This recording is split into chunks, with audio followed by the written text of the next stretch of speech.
I did intend to be a physics major when I went to college.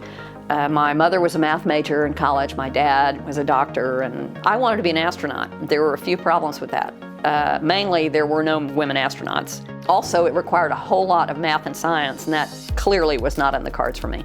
I was lucky enough to go to law school at the University of Texas in Austin.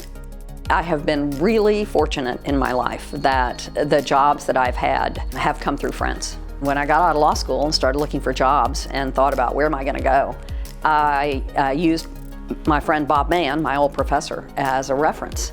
And he said, well, I have just joined the Federal Communications Commission. I have an attorney position, and if you're interested, come work for me. The FCC had started the proceedings for the spectrum allocation that ultimately became cellular. So I got to the FCC at a really good time for that.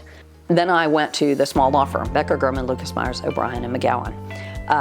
And that was several months before the first actual applications were submitted. And we filed applications for a number of the round one markets. I think it was 9 markets.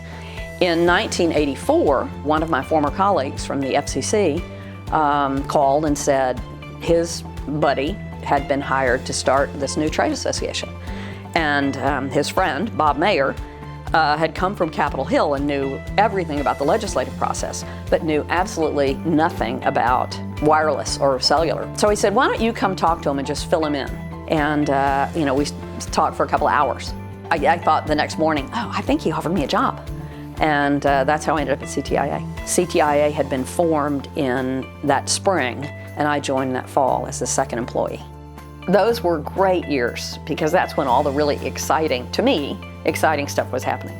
Liz's great gift was her ability to bring together people who were competitors and who were also very different personalities.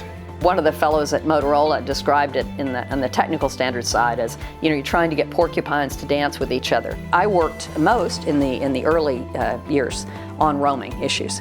And the first task was to develop a billing record so that the carriers could actually capture revenue when subscribers used their phones in other markets.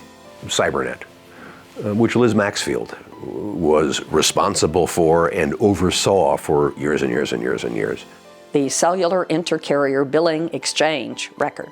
Carriers all agreed that this is how they would transmit information back and forth. And we worked for a couple of years through the standards process. So we established a cooperative net settlement. Eventually we took it international. Ladies and gentlemen, welcome to the 25th anniversary of cellular and the launch of the Wireless History Foundation. In June of 2008, we incorporated the Wireless History Foundation.